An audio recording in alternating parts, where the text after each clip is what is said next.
انس رضی اللہ تعالی عنہ فرماتے ہیں کہ رسول خدا صلی اللہ علیہ وآلہ وسلم نے فرمایا، یہ عمل اللہ تعالیٰ کے غضب کو ٹھنڈا کرتا ہے اور بری موت کو ٹال دیتا ہے، اور پہاڑ سے زیادہ وزن دار ہے، اور گناہوں کو ایسے مٹاتا ہے جیسے پانی آگ کو بجھا دیتی ہے۔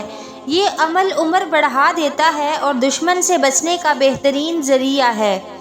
روزی میں اضافہ ہو جاتا ہے، مال و دولت میں برکت ہوتی ہے، موت کی سختی کو دور کرتا ہے، اور تمہاری اولادوں پر خیر و سلامتی اللہ تعالیٰ کے ملائکہ ذمے آ جاتی ہے۔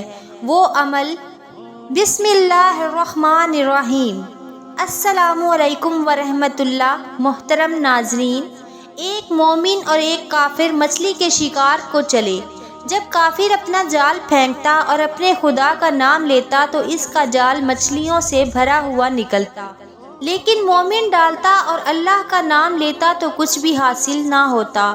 وہ سورج غروب ہونے تک شکار میں لگا رہا، بس اس سارے وقت میں ایک مچھلی ہاتھ لگی جسے اس نے اپنے ہاتھ میں پکڑا، لیکن اس نے ایسی حرکت کی کہ پانی میں جا گری۔ پس مومن اس حالت میں واپس لوٹا کہ اس کا جال مچھلیوں سے خالی تھا، جبکہ کافر کا جال بھرا ہوا تھا۔ اللہ تعالیٰ نے مومن کے فرشتہ سے فرمایا، ادھر آ۔ پھر اس کو مومن کا ٹھکانہ جنت میں دکھلایا اور فرمایا، جب میرا مومن بندہ اس مقام میں آ جائے گا تو اسے اس کے بعد کوئی چیز تکلیف نہیں دے سکے گی۔ اس کے بعد اس فرشتے کو دوزخ میں اس کافر کا ٹھکانہ دکھایا تو پوچھا، بتاؤ جو کچھ اسے دنیا کا انعام اور عیش ملا ہے وہ اس کے دوزخ کے ٹھکانے سے نجات دلا سکتا ہے؟ فرشتے نے عرض کیا، اے پروردگار، قسم بخدا کبھی نہیں۔ نبی کریم صلی اللہ علیہ وآلہ وسلم نے فرمایا، میرے پاس ایک فرشتہ آیا جس کا جسم کعبہ شریف کے مساوی تھا۔ اس نے کہا، اے محمد، آپ پسند کریں کہ نبی ہونے کے ساتھ بادشاہ بنیں گے یا نبی ہونے کے ساتھ اللہ کے بندے بنیں گے؟ جبرائیل علیہ السلام نے مجھے اشارہ کیا کہ آپ اللہ کے لیے عاجزی اختیار فرمائیں، تو میں نے کہا کہ میں پسند کرتا ہوں کہ خدا کا نبی اور بندہ بنوں۔ اللہ تعالیٰ کو میری یہ بات پسند آئی اور ارشاد فرمایا، آپ سب سے پہلے ہوں گے جس سے زمین شق ہوگی، اور روز قیامت سب سے پہلے آپ کی قبر شریف کھلے گی، اور آپ سب سے پہلے شفاعت کرنے والے ہوں گے۔ اس شفاعت سے شفاعت کبریٰ مراد ہے، جس سے پہلے کسی نبی اور ولی کو شفاعت کرنے کی ہمت نہ ہوگی۔ بعید نہیں کہ شفاعت کبریٰ کے بعد دوسری شفاعت میں بھی آپ سب سے پہلے شفاعت کریں۔ حضرت انس بن مالک رضی اللہ تعالی عنہ فرماتے ہیں، جب اللہ تعالیٰ نے تمام انسانوں کو بابل میں جمع کیا تو ان کے جمع کرنے کے لیے مشرقی، مغربی، شمالی، جنوبی اور سمندری ہوائیں چلائیں، جنہوں نے ان کو بابل میں جمع کر دیا۔ جب وہ اس روز جمع ہوئے تو اس انتظار میں رہے کہ ہمیں یہاں پر کیوں جمع کیا گیا ہے، تو اچانک ایک منادی نے پکارا، تم انسانوں میں سے جس نے مغرب کو اپنے داہنے اور مشرق کو اپنے بائیں کیا اور اپنا رخ قبلہ بیت اللہ کی طرف کیا تو آسمان والوں کی زبان بولنے لگا، یعنی اس کی قومی زبان عربی ہوگی۔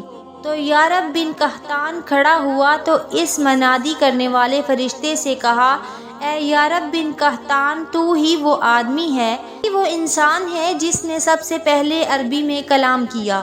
اس کے بعد یہ منادی فرشتہ اس طرح ندائیں دیتا رہا کہ جس نے یہ اور یہ کیا تو اس کے لیے ایسا ہے، حتیٰ کہ یہ سب موجود حضرات بہتر زبانوں میں بٹ گئے اور یہ آواز ختم ہو گئی۔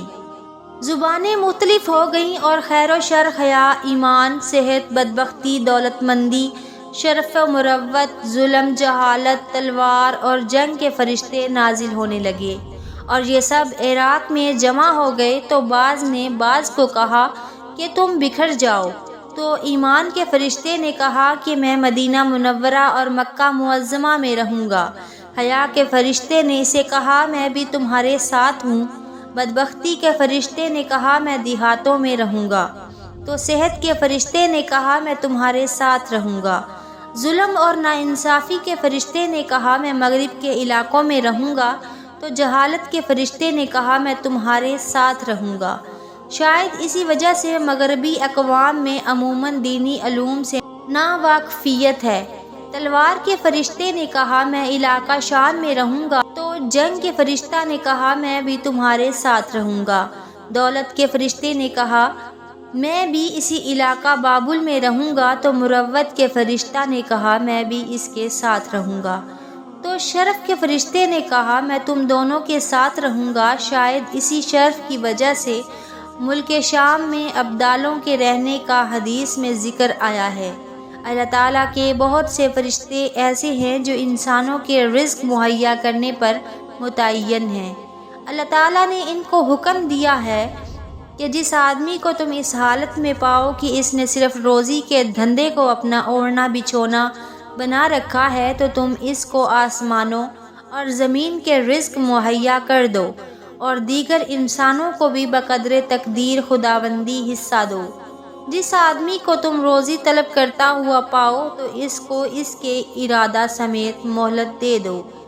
یہ شخص اس درجہ سے زیادہ روزی حاصل نہیں کر سکے گا جتنی میں نے اس کے لیے مقرر فرما رکھی ہے۔ اللہ تعالیٰ کے بہت سے فرشتے ایسے ہیں جو زمین پر چلتے پھرتے ہیں، اور یہ لوگوں کے اعمال نامہ لکھنے والے فرشتوں کے علاوہ ہیں۔ یہ راستوں میں گھومتے ہوئے ذکر کرنے والوں کو تلاش کرتے رہتے ہیں، بس جب کسی جماعت کو اللہ تعالیٰ کا ذکر کرتے ہوئے پاتے ہیں تو ایک دوسرے کو بلاتے ہیں کہ آؤ اپنی ضرورت یہاں موجود ہے، تو وہ ذاکرین کو آسمان تک اپنے پروں میں چھپا لیتے ہیں، اور ان سے ان کا رب سوال کرتا ہے جبکہ وہ ان سے زیادہ باخبر ہے کہ میرے بندے کیا کہہ رہے تھے، تو وہ کہتے ہیں کہ تیری تسبیح، تکبیر، تعریف اور بزرگی بیان کر رہے تھے۔ اللہ تعالیٰ پوچھتا ہے کیا انہوں نے مجھے دیکھا ہے؟ وہ عرض کرتے ہیں نہیں، اللہ کی قسم انہوں نے نہیں دیکھا۔ اللہ تعالیٰ فرماتا ہے اگر وہ مجھے دیکھ لیں تو ان کی کیا حالت ہوگی؟ عرض کرتے ہیں اگر وہ تجھے دیکھ لیں تو آپ کی عبادت بھی خوب کریں، تیری بزرگی بھی خوب بیان کریں اور تسبیح بھی خوب کہیں۔ اللہ تعالیٰ پوچھتا ہے اچھا یہ بتلاؤ وہ مجھ سے کیا طلب کرتے تھے؟ وہ عرض کرتے ہیں وہ تجھ سے جنت طلب کرتے تھے۔ اللہ تعالیٰ فرماتا ہے کیا انہوں نے اس کو دیکھا ہے؟ وہ عرض کرتے ہیں نہیں، اللہ کی قسم اے پروردگار انہوں نے اسے نہیں دیکھا۔ اللہ تعالیٰ فرماتا ہے اگر یہ لوگ اس کو دیکھ لیں تو ان کی کیا حالت ہوگی؟ عرض کرتے ہیں اگر وہ اس کو دیکھ لیں تو اس کی بہت زیادہ حرص، بہت زیادہ طلب اور بہت زیادہ رغبت کرنے لگیں گے۔ اللہ تعالیٰ فرماتا ہے وہ لوگ کس چیز سے پناہ مانگتے تھے؟ وہ عرض کرتے ہیں جہنم سے۔ اللہ تعالیٰ فرماتا ہے کیا انہوں نے اسے دیکھا ہے؟ وہ عرض کرتے ہیں نہیں، قسم بخدا انہوں نے اس کو نہیں دیکھا۔ اللہ تعالیٰ فرماتا ہے ان کی کیا حالت ہوگی اگر وہ اس کو دیکھ لیں؟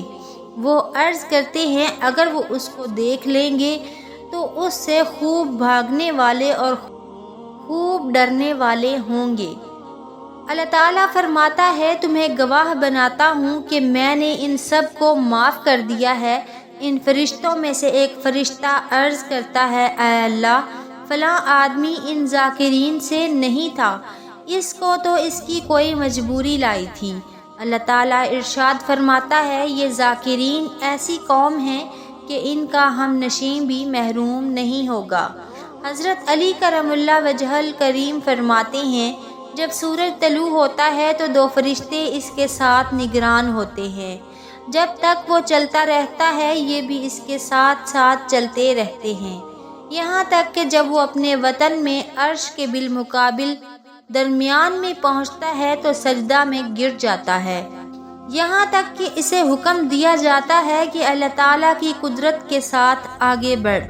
بس جب سورج طلوع ہوتا ہے تو اس کے سامنے ساتوں آسمان روشن ہو جاتے ہیں، اور یہ دونوں فرشتے اسے باشندگان زمین کے لیے روک لیتے ہیں، یہاں تک کہ جب وہ اپنے قطب میں پہنچتا ہے تو ایک فرشتہ مشرق میں کھڑے ہو کر کہتا ہے اے اللہ خرچ کرنے والے کو باقی رہنے والا عوض عطا فرما۔ اور ایک فرشتہ مغرب میں کھڑے ہو کر کہتا ہے اے اللہ روکنے والے کو ضائع ہونے والا عوض عطا فرما۔ پھر جب عشاء کی نماز پڑھ لی جاتی ہے اور رات کا ایک حصہ آسمانی حصوں کے اعتبار سے گزر جاتا ہے تو یہ دونوں فرشتے کھڑے ہو کر منادی کرتے ہیں کوئی بخشش مانگنے والا ہے جسے معاف کیا جائے، کوئی توبہ کرنے والا ہے جسے توبہ دی جائے، کوئی حاجت مند ہے جس کی حاجت پوری کی جائے، کوئی مظلوم ہے جس کی امداد کی جائے۔ پھر کہتے ہیں ہمارا رب غفور و رحیم ہے، حتیٰ کہ جب سحری کا وقت ہوتا ہے تو یہ دونوں زمین پر جھانکتے ہیں۔ ایک کہتا ہے میں بلند و بالا خدا کی تسبیح عرض کرتا ہوں، اور ان دونوں فرشتوں میں سے جو سب سے نچلی زمین پر ہے جسے در ایل کہا جاتا ہے وہ کہتا ہے اے اللہ تو پاک ہے۔ حدیث شریف حضرت انس رضی اللہ تعالی عنہ سے روایت ہے کہ ہمارے پیارے نبی صلی اللہ علیہ وآلہ وسلم نے فرمایا جب اللہ تعالیٰ نے زمین پیدا فرمائی تو اس نے ہلنا شروع کیا تو پہاڑ پیدا فرما کر اس پر نصب کر دیا تو زمین ٹھہر گئی۔ فرشتوں کو پہاڑ کی سختی دیکھ کر تعجب ہوا، عرض کیا اے اللہ تیری مخلوق میں کوئی چیز ہے جو پہاڑ سے زیادہ سخت ہے؟ تو اللہ تعالیٰ نے فرمایا ہاں لوہا ہے۔ تو فرشتوں نے عرض کی کہ لوہے سے زیادہ کوئی چیز سخت ہے؟ تو اللہ تعالیٰ نے فرمایا ہاں آگ ہے۔ فرشتوں نے عرض کی آگ سے زیادہ بھی کوئی چیز سخت ہے؟ تو فرمایا ہاں پانی ہے۔ پھر فرشتوں نے عرض کی پانی سے زیادہ کوئی چیز سخت ہے؟ تو فرمایا ہاں ہوا ہے۔ پھر فرشتوں نے عرض کی ہوا سے زیادہ کوئی چیز سخت ہے؟ ارشاد ہوا یہ عمل ان سب سے زیادہ وزندار ہے کہ حضرت انس رضی اللہ تعالی عنہ فرماتے ہیں کہ رسول خدا صلی اللہ علیہ وآلہ وسلم نے فرمایا یہ عمل اللہ تعالیٰ کے غضب کو ٹھنڈا کرتا ہے اور بری موت کو ٹال دیتا ہے، اور پہاڑ سے زیادہ وزندار ہے اور گناہوں کو ایسے مٹاتا ہے جیسے پانی آگ کو بجھا دیتی ہے۔ یہ عمل عمر بڑھا دیتا ہے، دشمن سے بچنے کا بہترین ذریعہ ہے، روزی میں اضافہ ہو جاتا ہے، مال و دولت میں برکت ہوتی ہے، موت کی سختی کو دور کرتا ہے اور تمہاری اولادوں پر خیر و سلامتی اللہ تعالیٰ کے فرشتوں کے ذمہ آ جاتی ہے۔ تو اللہ تعالیٰ نے فرمایا ہاں ابن آدم کا داہنے ہاتھ سے صدقہ کرنا کہ اسے بائیں ہاتھ سے چھپاتا ہے، صدقہ گناہوں کو مٹا دیتا ہے، صدقہ دینا تمہاری اولاد کے لیے نیک بختی ہے، صدقہ پل صراط سے خلاصی ہے، صدقہ جہنم سے آزادی ہے، صدقہ دینا موت کے وقت کی سختیوں سے دوری ہے، صدقہ دینا شفاعت رسول صلی اللہ علیہ وآلہ وسلم ہے۔ حدیث شریف میں آتا ہے کہ حضرت معاذ رضی اللہ تعالی عنہ سے روایت ہے کہ ہمارے پیارے آقا نبی کریم صلی اللہ علیہ وآلہ وسلم نے فرمایا صدقہ گناہوں کو ایسے دور کرتا ہے جیسے پانی آگ کو بجھاتا ہے۔ اللہ تعالیٰ سے دستے ادب دعا ہے میرے تمام مسلمان بہن بھائیوں کے بچوں کو اللہ پاک اپنے حفظ و امان میں رکھے، آمین رب العالمین، جزاک اللہ خیرا کثیرا۔